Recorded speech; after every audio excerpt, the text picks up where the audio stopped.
Hello बच्चों, मैं स्मिता बिजलवान स्वागत करती हूँ आपका आईसीटी वर्चुअल क्लासरूम में। आशा करती हूँ आप सभी स्वस्थ होंगे और अच्छे से अपनी पढ़ाई कर रहे होंगे। बच्चों, आज हम पढ़ने जा रहे हैं क्लास 7 की साइंस। और क्लास 7 साइंस में हमारा चैप्टर चल रहा था एसिड, बेस एंड सॉल्ट, यानी कि अम्ल, क्षार और लवण। तो इसी को ही हम आगे कंटिन्यू करेंगे और एक बार रिवाइज कर लेंगे कि अपने लास्ट लेक्चर में जो भी हमने पढ़ा था, ठीक है, उसको रिवाइज कर लेंगे। तो सबसे पहले हमने बात की थी एसिड के बारे में कि एसिड्स क्या होते हैं, ठीक है, यानी कि अम्ल क्या होते हैं। अब ये जो एसिड हैं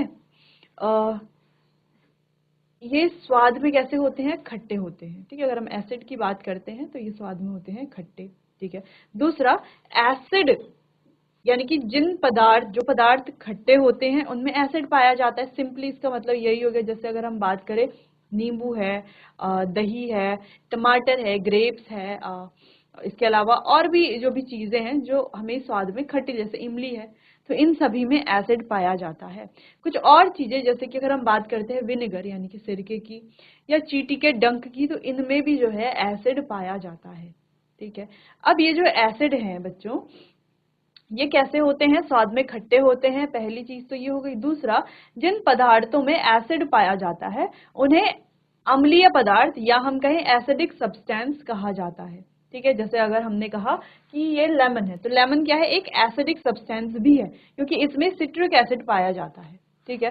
फिर हमने बात की थी लास्ट लेक्चर में कि एसिड हमारे पास अलग अलग प्रकार के होते हैं। एक तो हो गया हमारी ये ऑर्गेनिक या हम कहें नेचुरल एसिड्स, ठीक है, जो है फूड्स में, फ्रूट्स में, इन चीजों में पाए जाते हैं, जिनके कुछ एग्जांपल्स यहाँ पर लिखे हुए भी हैं, इन्हें भी आप देख सकते हो। जैसे सिट्रिक एसिड हो गया, फॉर्मिक एसिड हो गया, टार्टरिक एसिड हो गया, oxalic acid, lactic, malic, acetic acid, ठीक है। तो ये कुछ अलग अलग एसिड्स हैं जिन्हें हम नेचुरल एसिड भी कहते हैं।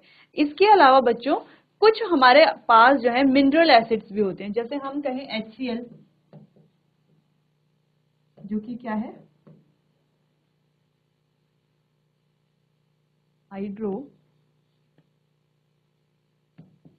हाइड्रोक्लोरिक एसिड, ठीक है। दो तरह के हो गए ना, जैसे हमने बात की, एक तो हो गए नेचुरल वाले और एक हो गए मिनरल एसिड्स, ठीक है। H2SO4 हो गया। H2SO4 क्या है? Sulphuric acid. नेक्स्ट हमारा HNO3 हो गया। क्या हो गया ये? Nitric acid. ये जब कंसंट्रेटेड फॉर्म में होते हैं तो काफी ज्यादा स्ट्रॉन्ग एसिड भी ये होते हैं। कैसे होते हैं?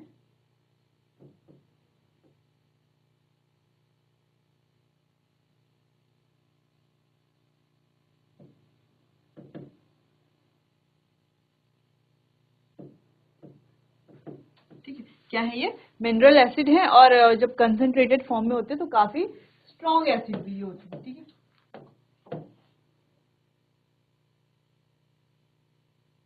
ठीक है, क्लियर है। चलो, फिर कुछ और एसिड, जैसे कि हमारे पास जो ये हमारे नेचुरल एसिड है, जैसे कि हो गया citric acid, formic acid,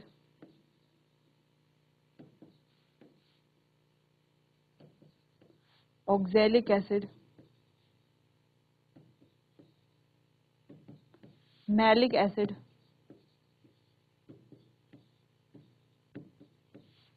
ascorbic acid, lactic acid, acetic acid,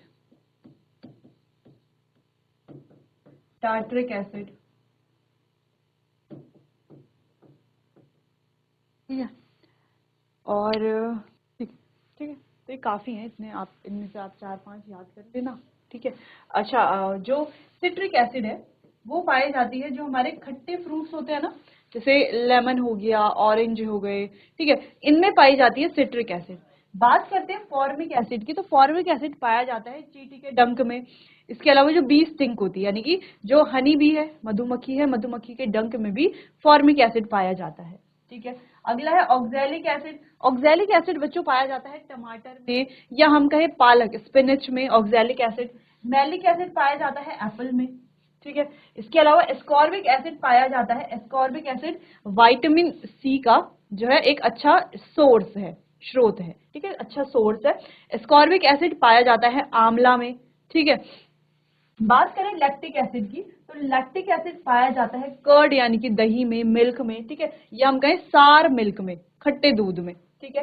acetic acid पाया जाता है विनेगर में, टार्ट्रिक एसिड पाया जाता है ग्रेप्स में या टैमरिंड यानी कि इमली में, ठीक है। तो ये अलग अलग सब्सटेंसेस हैं जिनमें ये अलग अलग तरह की एसिड पाई जाती हैं। बाकी कुछ हमारे पास, हमने कहा ये हमारे पास मिनरल एसिड है, जैसे hydrochloric acid, sulphuric acid, nitric acid, ठीक है, और भी एसिड्स होती हैं। तो ये कुछ इंपॉर्टेंट एसिड्स है, ठीक है। तो चलो इतनी बात तो हुई क्लियर। अब एसिड के बारे में हम क्या जानते हैं कि एसिड का स्वाद खट्टा होता है। एसिड जिस पदार्थ में मिलती है उसे एसिडिक पदार्थ या हम कहें अम्लीय पदार्थ कहा जाता है। तीसरी चीज हमने कहा कि ये जो एसिड है अलग अलग चीजों में पाए जाते हैं और इस एसिड की वजह से ही हमें जो है वो चीजें खट्टी लगती है, ठीक है। जैसे हमने इन फ्रूट्स के बारे में या ये कुछ फ्रूट्स ही हैं इनके बारे में बात की, तो ये खट्टे किस लिए लगते हैं, इनमें एसिड होने की वजह से। फिर हमने बात की कि ये जो नेचुरल एसिड्स हैं, प्राकृतिक अम्ल है, ये पाए जाते हैं फ्रूट्स में, ठीक है, अलग अलग चीजों में, अलग अलग जो हमारी प्राकृतिक चीजें उनमें पाई जाती हैं, ठीक है। कुछ हमारे फ्री हो गए मिनरल एसिड। फिर लिटमस के बारे में हम बात करते हैं। ये जो एसिड है, एसिड क्या करती है, एसिड करती है बच्चों ब्लू टू रेड। अब ये क्या है इसको थोड़ा आवाज में ही समझेंगे, फिलहाल आपको इतना जानना है कि एसिड क्या करती है, नीले लिटमस को लाल कर लेती है। तो एसिड क्या करती है, blue litmus to red litmus, blue litmus को क्या कर देती है, रेड में चेंज कर देती है, ठीक है। ये एसिड का काम है। फिर लास्ट लेक्चर में ये हमने देख लिए थे एसिड्स के बारे में, ठीक है, जो हिंदी में पढ़ा है वही यहाँ पर इंग्लिश में है। फिर हमने एग्जाम्पल देख लिए थे एसिड्स के, ठीक। फिर एग्जाम्पल के बाद हमने देख लिया था कि कौन कौन सी एसिड जो है और कौन कौन से सब्सटेंस में पाई जाती है, ठीक है। तो यहाँ पर कुछ एग्जाम्पल भी हमने देख लिए थे, तो आप देख लो, एस्कॉर्बिक एसिड विटामिन सी, आंवला और जो अदर सिट्रस फ्रूट्स हैं उनमें पाई जाती है। नेक्स्ट हमने बात की थी बेस के बारे में। बेस यानी कि क्षार कैसे होते हैं, स्वाद में कड़वे होते हैं, टच करने पे कैसे होते हैं, फिसलन जैसे, साबुन जैसे फिसलनदार होते हैं। जैसे हमारे पास टूथपेस्ट है, वॉशिंग पाउडर है, इसके अलावा साबुन है, अमोनिया है, ब्लीच है, इन सभी में बेस पाया जाता है, ठीक है। फिर हमने कुछ एग्जाम्पल भी देख लिए थे बेस की, ठीक है, सोडियम हाइड्रोक्साइड, सोडियम कार्बोनेट, ठीक है, ऐसे अलग अलग हमारे पास बेस है। क्लियर। तो यहाँ तक तो हमने अपने लास्ट लेक्चर में अच्छे से पढ़ लिया था। साथ में एक और पॉइंट डिस्कस किया था कि ये जो बेस है, क्षार है, ये क्या करते हैं, लाल लिटमस को नीले में चेंज कर देते हैं, ठीक है। चलो आगे बढ़ते हैं। आगे बेसिस के कुछ एग्जांपल को डिस्कस करते हैं, जैसे कि डिटर्जेंट है, baking soda, drain cleaner, antacid base. अच्छा, एंटासिड बेस एसिडिटी के लिए यूज किया जाता है, जब एसिडिटी ज्यादा बढ़ जाती है, इसको हम न्यूट्रलाइजेशन में पढ़ेंगे, ठीक है। अमोनिया, सोप, हैंड डिश और लाइम वाटर, इन सभी में पाया जाता है बेस, ठीक है। क्लियर हो गया इतना। तो ये कुछ एग्जांपल्स हैं बेस के, इन एग्जांपल्स को आप एक बार नोट कर लीजिए।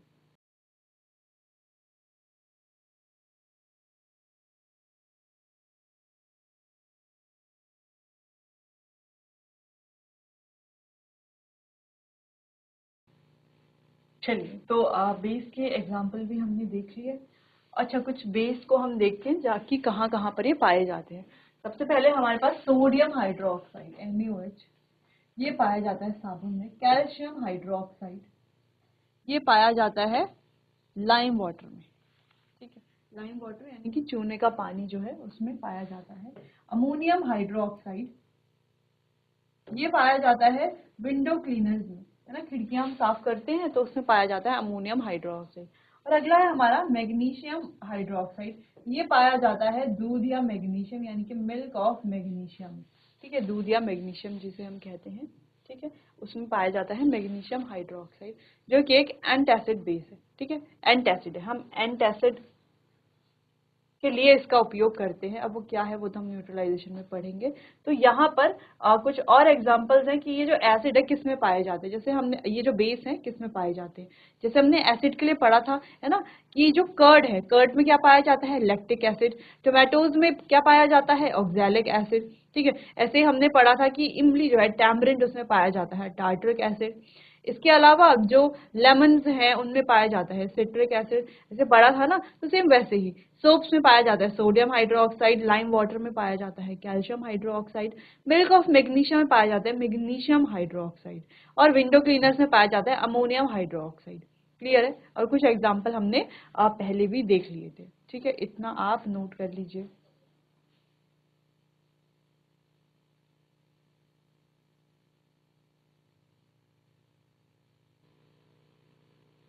चलिए, अच्छा, अगर एग्जाम्पल लिखने हैं बेस के तो हम एग्जाम्पल भी लिख सकते हैं, जैसे कि सोडियम हाइड्रोक्साइड है, ये भी एक बेस है। ठीक है, इसके अलावा कैल्शियम हाइड्रोक्साइड है, ये भी एक बेस है। अमोनियम हाइड्रोक्साइड है, ये भी बेस है। और मैग्नीशियम हाइड्रोक्साइड है, ये भी क्या है, बेस। ठीक है, तो ये यही है ना, इनका हमने फॉर्मूला यहाँ पर लिख लिया है। क्लियर इतना? चल आगे बढ़ते हैं। अगला है न्यूट्रल सब्सटेंसेस के बारे में बात करते हैं। तो न्यूट्रल सब्सटेंस कैसे सब्सटेंस हो गए? देखो, अभी तक हमने दो तरह के सब्सटेंस पढ़े हैं, एक है एसिडिक, ए से डिनोट कर लेते हैं, और एक है बेसिक। और ऐसे सब्सटेंस जो एसिड भी नहीं है और बेस भी नहीं है, उन्हें क्या कहा जाएगा? उन्हें कहा जाएगा न्यूट्रल सब्सटेंसेस। ठीक है, जो ना तो एसिड है ना तो बेस है। जैसे हमने कहा कि हमारे पास है लेमन जूस, स्वाद में खट्टा होता है। खट्टा होता है किसी लिए, किस वजह से खट्टा होता है? क्योंकि इसमें एसिड पाया जाता है। तो ये कैसे नेचर का हो गया? ये हो गया एसिडिक। फिर हमने बात किया सोप का, यानी कि साबुन का। तो कभी मुंह धोते समय, हाथ धोते समय या नहाते समय आपके मुंह में जो गलती से अगर कभी साबुन गया हो, तो आपने साबुन का टेस्ट देखा है तो कैसा होता है? वो हल्का बिटर होता है, कड़वा होता है।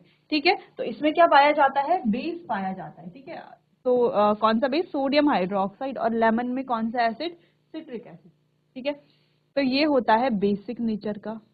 अब अगर हम बात करते हैं सॉल्ट की, सॉल्ट यानी कि नमक, या हम बात करते हैं शुगर की यानी कि चीनी, या वाटर की यानी कि पानी की। अब आपने देखा है कि नमक ना तो खट्टा होता है और ना ही कड़वा होता है, वैसे ही चीनी भी ना तो खट्टा होता है ना ही कड़वी होती है, वैसे ही पानी भी ना तो खट्टा होता है ना ही कड़वा होता है। बेसिकली वाटर का तो कोई स्वाद ही नहीं होता, इसीलिए ये न्यूट्रल है, उदासीन है। ठीक है, शुगर का ना तो स्वाद खट्टा होता है ना कड़वा होता है, इसका स्वाद कैसा होता है? मीठा होता है। तो ये भी क्या है? Neutral substance. और सॉल्ट का भी कोई स्वाद, यानी कि खट्टा और कड़वा तो नहीं होता है, नमकीन स्वाद होता है। तो ये भी क्या है? ये भी बच्चों न्यूट्रल नेचर का है। यानी कि neutral substance is any substance which is, तो न्यूट्रल सब्सटेंस वो सब्सटेंस है जो तो नीदर एसिडिक, ना तो अम्लीय प्रकृति के हैं और ना ही क्षारीय प्रकृति के हैं। ठीक है, जो ना अम्लीय है ना क्षारीय, वो कैसा है? वो न्यूट्रल है। न्यूट्रल का मतलब है उदासीन।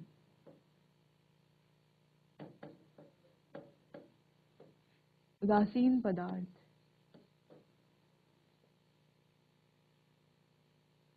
क्लियर? तो उदासीन पदार्थ है। ठीक है, तो एग्जाम्पल हमने देख लिए हैं। अब लिटमस की बात कर लेते हैं। तो उदासीन पदार्थ में लिटमस का कलर क्या होगा? है ना, लिटमस पेपर की बात कर लेते हैं। जैसे अभी तक हमने बात की कि अगर हम एसिड की बात करते हैं, ए से डिनोट कर रहे हैं एसिड को, बी से डिनोट कर रहे हैं बेस को, और एन से डिनोट कर रहे हैं न्यूट्रल सब्सटेंसेस को। ठीक है, तो एसिड में जो लिटमस है, लिटमस की बात कर रहे हैं, एसिड में जो लिटमस है वो क्या कलर कर रहा है? Blue to red. बेस में लिटमस क्या कर रहा है? Red to blue. ठीक है, रेड टू ब्लू। न्यूट्रल में जो न्यूट्रल सब्सटेंस है, मान लीजिए कोई हमारे पास एक सॉल्यूशन लिया गया है, न्यूट्रल सॉल्यूशन, तो इसकी प्रकृति कैसे बताएगा लिटमस? देखो एसिड और बेस को तो ये बता रहा है, ठीक है, और न्यूट्रल सब्सटेंस में नो चेंज, ये कोई चेंज नहीं करेगा। रेड लिटमस डालेंगे तो रेड ही रहेगा, ब्लू डालेंगे तो ब्लू ही रहेगा, ठीक है, जबकि एसिड बेस में ये क्या करता है, कलर को चेंज करता है लिटमस के, ठीक है। चलो इतना क्लियर हुआ, थोड़ा बहुत तो समझ में आ गया है उदासीन पदार्थ के बारे में, ठीक है, जो ना एसिडिक है ना बेसिक है। न्यूट्रल न्यूट्रल उन्हीं को कहा जाता है जो ना एसिडिक है ना बेसिक है, ठीक है। दूसरी चीज लिटमस का इन पर कोई प्रभाव नहीं पड़ता, ठीक। चलिए नोट कर लीजिए इतना।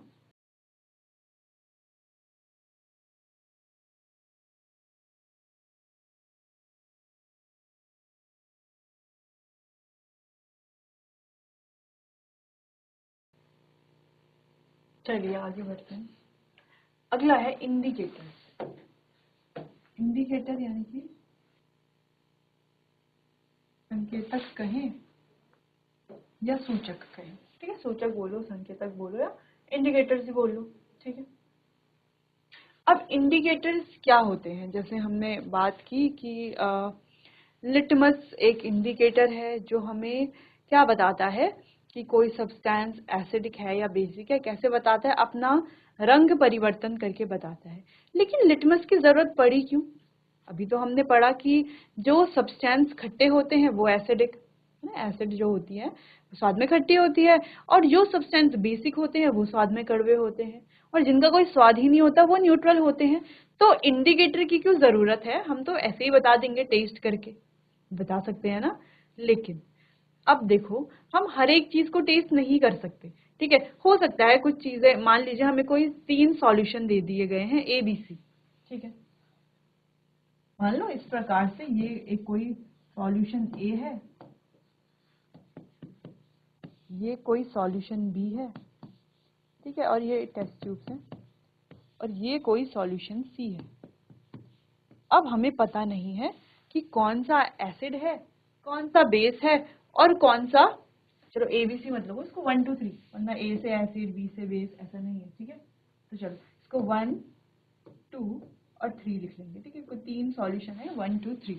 अब इसमें से हमें नहीं पता है कि कौन सा एसिड है, कौन सा बेस है और कौन सा न्यूट्रल है, जबकि हमें बताया गया है इन तीनों में से एक एसिड है, एक बेस है और एक न्यूट्रल सब्सटेंस है, ठीक है। तो हम कैसे पता लगाएंगे? क्या हम सबको टेस्ट करेंगे कि जो टेस्ट में खट्टा होगा वो एसिड होगा, जो टेस्ट में कड़वा होगा वो बेस होगा, और जो उदासीन होगा, मतलब जिसका कोई टेस्ट ही नहीं होगा, वो उदासीन होगा, ठीक है।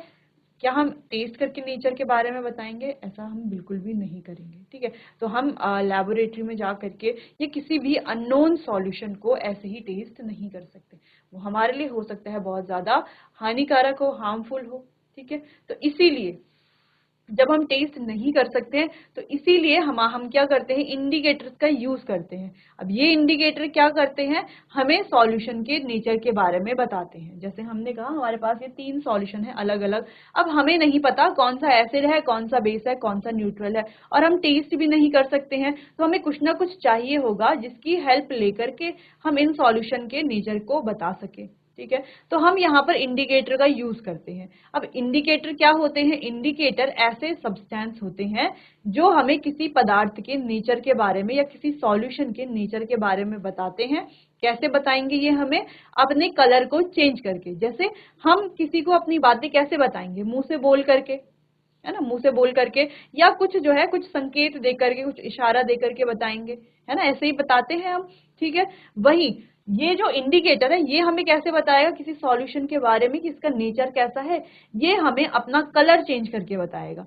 बस हमें याद क्या रखना है यहाँ पर कि कौन से सॉल्यूशन में इंडिकेटर का कलर क्या होता है, फिर इजीली हम क्या कर लेंगे, इंडिकेटर से पहचान लेंगे या किसी भी सॉल्यूशन को आइडेंटिफाई कर लेंगे, या किसी भी सॉल्यूशन के नेचर को, सॉल्यूशन को आइडेंटिफाई करने का मतलब है सॉल्यूशन के नेचर को, उसकी प्रकृति को आइडेंटिफाई कर लेंगे कि ये एसिडिक नेचर का है या बेसिक नेचर का है या न्यूट्रल नेचर का है। इतना क्लियर हो गया। चलिए तो इसको रीड कर लेते हैं। अच्छा, रीड करने से पहले ये एक्सपेरिमेंट पूरा कर लेते हैं कि मान लो ये हमारे पास 3 सॉल्यूशन है, बताया नहीं गया है, टेस्ट हम नहीं कर सकते हैं, तो इंडिकेटर की मदद लेंगे। अब कौन सा इंडिकेटर लेंगे? मान लीजिए हमने लिटमस ले लिया, तो लिटमस को हम इसमें डालेंगे, ठीक है। सब में हमने ब्लू लिटमस पेपर डाला। मान लीजिए यहाँ पर ये जो ब्लू लिटमस पेपर था, ब्लू से क्या हो गया? ब्लू से रेड हो गया। यहाँ पर लिटमस पेपर ब्लू का ब्लू ही रहा और यहाँ पर भी लिटमस पेपर ब्लू का ब्लू ही रहा। अब यहाँ पर लिटमस ब्लू टू रेड हो गया है, मतलब ये सॉल्यूशन एसिडिक है, ठीक है, वो हमने पहले भी पढ़ लिया, ठीक है। अब ये 2 सॉल्यूशन, अब दोनों में ब्लू ब्लू लिटमस पेपर है। अब क्या करेंगे हम? यहाँ पर दोनों में रेड रेड लिटमस पेपर डाल देंगे। अब यहाँ पर हमने रेड लिटमस पेपर डाला और यहाँ पर भी, यहाँ पर रेड लिटमस पेपर रेड से ब्लू हो गया और यहाँ पर रेड लिटमस पेपर रेड ही रहा। तो क्या समझ में आता है? यहाँ पर ब्लू तो ब्लू ही है, लेकिन रेड कैसा है? रेड ही, रेड कैसा है? ब्लू हो गया है। यानी कि ये सॉल्यूशन कैसा है? ये है बेसिक नेचर का। वही तीसरा है, यहाँ पर ब्लू वाला ब्लू ही है, रेड वाला रेड ही है, यानी कि कोई चेंज नहीं है, नो चेंज। कैसा है? No change. तो ये पक्का कैसा सॉल्यूशन होगा? न्यूट्रल सॉल्यूशन होगा, ठीक है। तो इस तरीके से हम किसी भी सॉल्यूशन की नेचर के बारे में बता सकते हैं, ठीक है। ऐसा नहीं कि इंडिकेटर हमें लिटमस ही यूज करना है, नहीं, हम अलग अलग तरह के इंडिकेटर्स पढ़ेंगे, कुछ नेचुरल कुछ सिंथेटिक, ठीक है। चलो इतना तो क्लियर हो गया, आगे बढ़ते हैं। इसको थोड़ा रीड करेंगे। We can not test every object and find its nature. तो वही यहाँ पर लिखा गया है कि हर चीज को हम जो है टेस्ट नहीं कर सकते हैं ना, टेस्ट करके उसके नेचर के बारे में नहीं बता सकते, क्योंकि हो सकता है वो चीजें हमारे लिए हानिकारक हो। इसीलिए हम यहाँ पर इंडिकेटर्स का यूज करते हैं। अब इंडिकेटर क्या है? An indicator is a substance that can determine if another substance is acidic और बेसिक इन नेचर। इंडिकेटर ऐसे पदार्थ होते हैं जो क्या बताते हैं कि जो सब्सटेंस है वो एसिडिक नेचर का है या बेसिक नेचर का है। The indicator indicate presence of an acid और base in substance by changing their colour. और कैसे ये हमें बताते हैं, कैसे ये डिटेक्ट करते हैं एसिड और बेस की प्रेजेंस को किसी भी सॉल्यूशन में, अपना कलर चेंज करके ये हमें बताते हैं। जैसे यहाँ पर बताया, ठीक है, यहाँ पर इसने ब्लू टू रेड में चेंज किया तो हम जान गए ये एसिडिक सॉल्यूशन है। यहाँ पर ये रेड टू ब्लू हुआ तो बेसिक सॉल्यूशन है। देखो ब्लू टू ब्लू ही था, ठीक है, तो ब्लू ही रहा, लेकिन रेड वाला भी ब्लू हो गया, यानी कि बेसिक सॉल्यूशन है। अब यहाँ पर ब्लू ब्लू ही था और रेड वाला रेड ही था, कोई चेंज नहीं, यानी कि न्यूट्रल सॉल्यूशन। क्लियर है? तो इस तरीके से 1, 2 और 3 तीनों सॉल्यूशन को हमने आइडेंटिफाई करके इनके नेचर के बारे में पता लगाया। क्लियर है? चलिए इतना नोट कर लीजिए।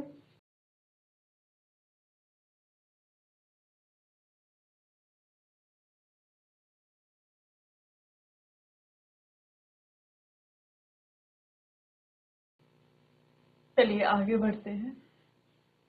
कुछ और पॉइंट डिस्कस करते हैं। हम हर वस्तु का स्वाद लेकर, अच्छा जो हमने अभी पढ़ा है वही हिंदी में लिखा हुआ है, ठीक है, तो इसको रीड कर लेते हैं।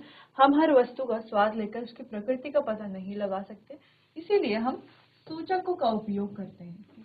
सूचक वह पदार्थ है जो निर्धारित कर सकता है कि कोई अन्य पदार्थ अम्लीय है या क्षारीय, है ना। यानी कि बेसिकली ये क्या बताता है? किसी भी सब्सटेंस के नेचर के बारे में बताता है, ठीक है। अगला, मान लीजिए हमारे पास अलग अलग सैंपल हैं और हमें इनके नेचर के बारे में बताना है, तो सूचक की मदद से हम आसानी से नेचर के बारे में पता लगा सकते हैं, ठीक है। नेचर यानी कि एसिडिक, बेसिक या न्यूट्रल नेचर, ठीक है। अगला है, सूचक किसी पदार्थ में अम्ल या क्षार की उपस्थिति का संकेत उनके रंग बदल कर देते हैं। तो कैसे देते हैं? उनके रंग बदल कर देते हैं, ठीक है। कैसे बताएंगे ये हमें? कलर चेंज करके। जैसे कुछ इंडिकेटर्स हैं जिनका एग्जाम्पल है। सबसे पहले हल्दी यानी कि टर्मरिक इंडिकेटर, गुड़हल की पंखुड़ियां यानी कि चाइना रोज इंडिकेटर। अगला है लिटमस, लिटमस हमारा इंडिकेटर है। कुछ प्राकृतिक सूचक हैं, तो ये हमारे कुछ नेचुरल इंडिकेटर हैं।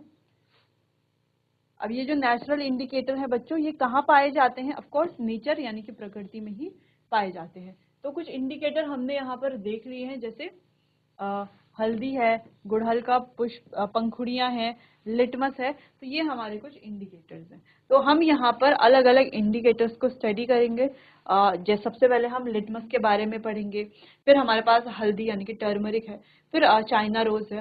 इसके अलावा कुछ सिंथेटिक इंडिकेटर्स भी हैं, जैसे फिनोल्फथैलीन इंडिकेटर, इसके अलावा मिथाइल ऑरेंज इंडिकेटर। तो ये हमारे सिंथेटिक इंडिकेटर्स हैं। तो इसमें से भी हम एक इंडिकेटर को पढ़ लेंगे यहाँ पर अच्छे से, ठीक है। अच्छा, जब आप हायर क्लासेस में जाएंगे तो आप पढ़ेंगे ऑल फैक्ट्री इंडिकेटर्स के बारे में भी। हम कोशिश करेंगे यहाँ पर थोड़ा ऑल फैक्ट्री इंडिकेटर्स को भी डिस्कस करें, ठीक है। चलिए, तो इतना आप नोट कर लीजिए।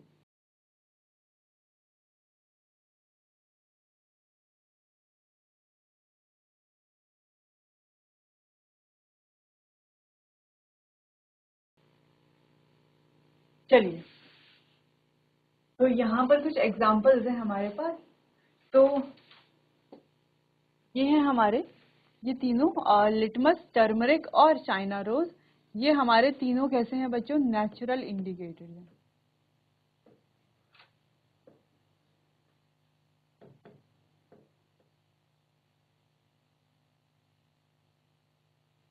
ठीक है, फिनोल्फथैलीन इंडिकेटर और मिथाइल ऑरेंज, ये दोनों ही कैसे हैं, सिंथेटिक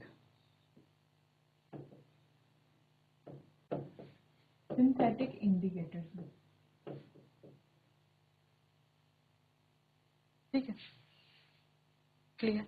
अब एक एक करके हम इन दोनों इंडिकेटर्स को पढ़ेंगे, दोनों यानी कि नेचुरल और सिंथेटिक। तो हम स्टार्ट करेंगे नेचुरल इंडिकेटर से। अब सबसे पहले नेचुरल इंडिकेटर जो नेचर में ही पाए जाते हैं, ठीक है।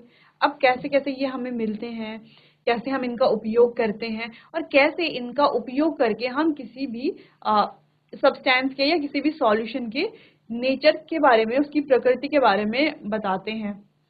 कैसे ये हमें बताएंगे किसी भी सॉल्यूशन की या किसी भी पदार्थ की प्रकृति के बारे में, कि वो अम्लीय है, क्षारीय है या उदासीन है, ठीक है। तो ये सारी चीजें हम यहाँ पर एक एक करके इनके बारे में पढ़ने वाले हैं। अब ऐसा नहीं कि हर कोई एक, जैसे हमने अभी लिटमस के बारे में बात की थी, तो लिटमस तो कलर चेंज करके बताता है, कलर चेंज तो सारे ही करते हैं, लेकिन अलग अलग कलर चेंज करके बताते हैं। जैसे लिटमस में मेन कलर है रेड और ब्लू, ठीक है। तो वैसे ही टर्मरिक में हमारे पास क्या है, डिफरेंट कलर है यहाँ पर, रेड और येलो, ठीक है। वैसे ही चाइना रोज में अलग कलर है, फिनोल्फथैलीन में इंडिकेटर में अलग कलर है, मिथाइल ऑरेंज में अलग अलग कलर है, ठीक है। तो ये क्या है, उन्हें स्टार्ट करने से पहले सबसे पहले आप क्या कीजिए, इसे एक बार आप नोट कर लीजिए।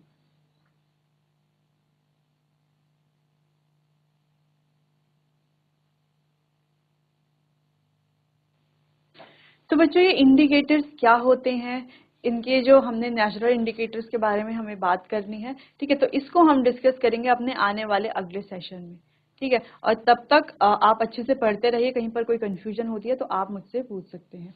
चलिए बच्चों, तो मिलते हैं अपने आने वाले अगले सेशन में, तब तक के लिए आपका बहुत बहुत धन्यवाद।